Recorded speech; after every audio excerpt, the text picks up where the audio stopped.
nous souffle l'esprit. Ainsi commence le roman La colline inspirée de Maurice Barrès, qui s'était inspiré de la colline de Sion, lieu où nous nous trouvons aujourd'hui pour commémorer les morts du 6 février 34 et 6 février 45.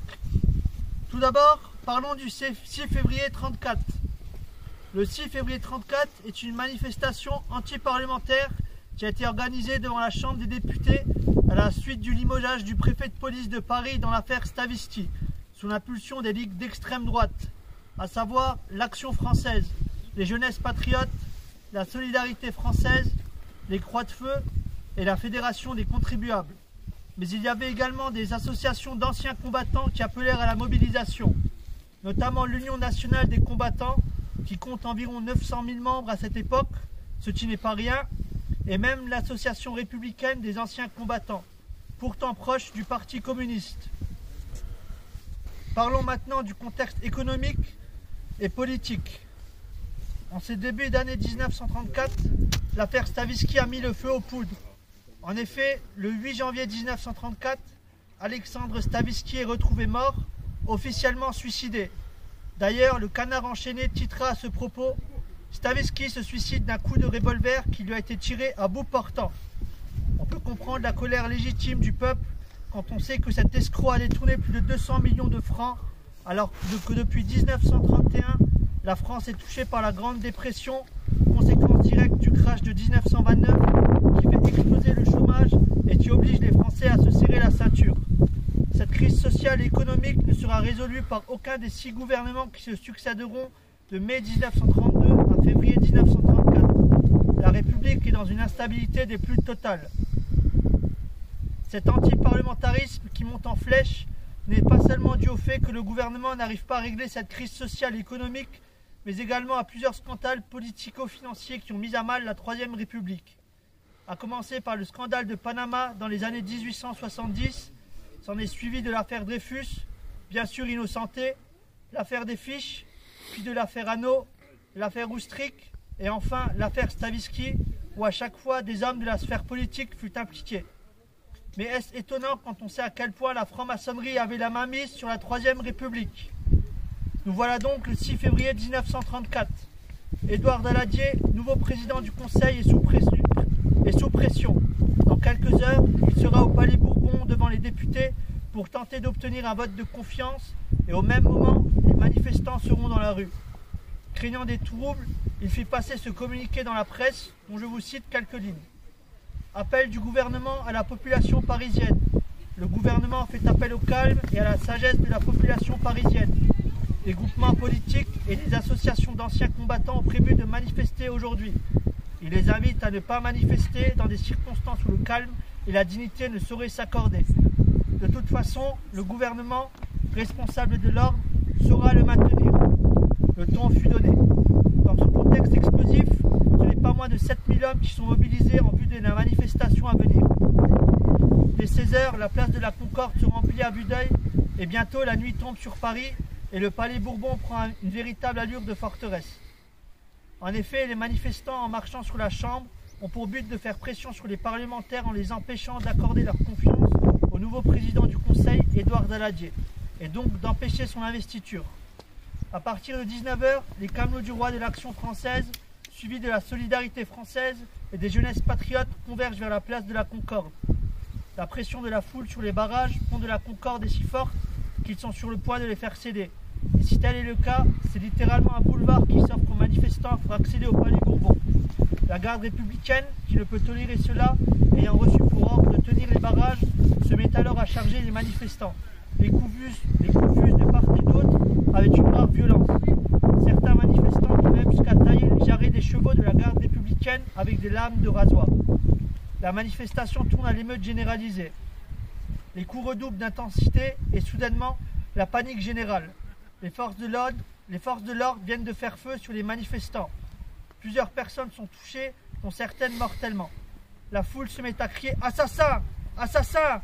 Parmi les victimes au pont de la Concorde, il y a par exemple Gaëtan Chénier de Doblance, 55 ans, membre de la Solidarité française qui s'est fait toucher par une balle mortelle en pleine tête.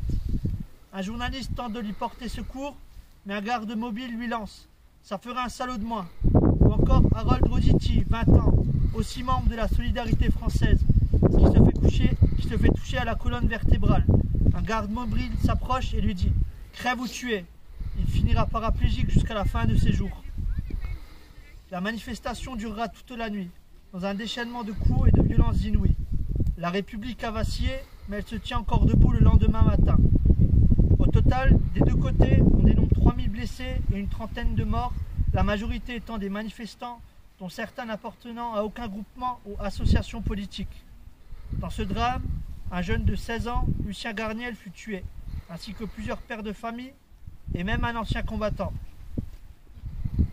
Comme nous le savons, la République gouverne mal, mais se défend toujours très bien. Faible avec les forts et fort avec les faibles. Pour résumer ce 6 février 1934, je vais lire une citation de Robert Brasillac tirée de son livre « Notre avant-guerre » publié en 1941, qui résume très bien la chose. Nous n'avons pas à renier le 6 février. Chaque année, nous allons porter des violettes place de la Concorde devant cette fontaine devenue cénotaphe en souvenir de nos morts.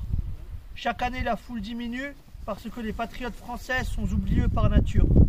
Seuls les révolutionnaires ont compris le sens des mythes et des cérémonies.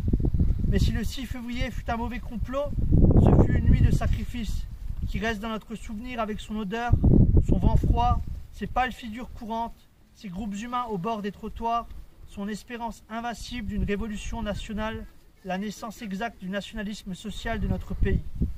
Qu'importe si plus tard tout a été exploité par la droite et par la gauche.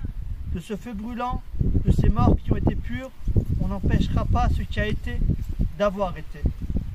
Voici donc pour les événements du 6 février 1934, car nous sommes ici non pas pour se remémorer un 6 février, mais des 6 février.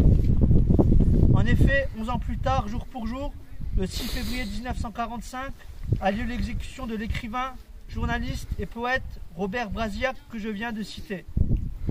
Brasillac écrivait une chronique littéraire pour le quotidien L'Action française jusqu'en 1939 et dans l'Étudiant français durant la première moitié des années 1930. En 1939, il manque de peu le prix Goncourt. Il est également de 37 à 43 rédacteur en chef de l'hebdomadaire Je suis partout. À la Libération, en septembre 1944, sa mère et son beau-frère, Maurice Bardèche, ont été arrêtés pour faire pression sur lui. Il se constitue donc prisonnier auprès de la préfecture de police de Paris. Il est emprisonné à la prison de Fresnes et poursuivi pour intelligence avec l'ennemi. Son procès sous le 19 janvier 1945 et durera 6 heures. Après une délibération de 20 minutes, il est condamné à mort le jour même. Dans les jours qui suivirent, une pétition vit le jour pour demander sa grâce au général de Gaulle, alors chef du gouvernement provisoire. Mais celui-ci refusa. Il sera donc exécuté le 6 février 1945. Dans ses poèmes de Fresnes, il écriva la veille de son exécution. Les derniers coups de feu continuent de briller. Dans le jour indistinct où sont tombés les nôtres, sur 11 ans de retard, serais-je donc des vôtres? Je pense à vous ce soir, ô morts de février. Maintenant, je vais procéder à la liste des morts des 6 février, car nous, fiers Français non reniés, n'oublions pas les camarades qui sont tombés sous le joug républicain. Alphonse Aufschneider. Présent. Costa Combo. Présent. Gaëtan Chénier de Noblance. Présent. Raymond Coudreau. Présent. Louis Etévenot. Présent. Jean-Éloi Fabre. Présent. Lucien Garniel. Présent. Corentin Gourlan. Présent. Audran Javet. Présent. Marius Laboucher. Présent. Raymond Lalande. Présent. Henri Lamère. Présent. Jules Lecomte. Présent. Charles Liévin. Présent. Gali Médiané. Présent. Jean Maupin. Présent. Albert Munier. Présent. René Alain Peusier. Présent. Raymond Rossignol. Présent. Georges Groubaudy. Présent. Alfred Soukari. Présent. Henri Vory. Présent. Robert Brasillac. Présent. Puissiez-vous reposer en paix, camarades. Nous ne vous oublions pas, car les martyrs d'hier seront les héros de demain. Merci à tous de m'avoir écouté, et je finirai sur ces mots. Vive Dieu, la France et le roi, à bas la dieuse. Vive le roi. Vive le roi.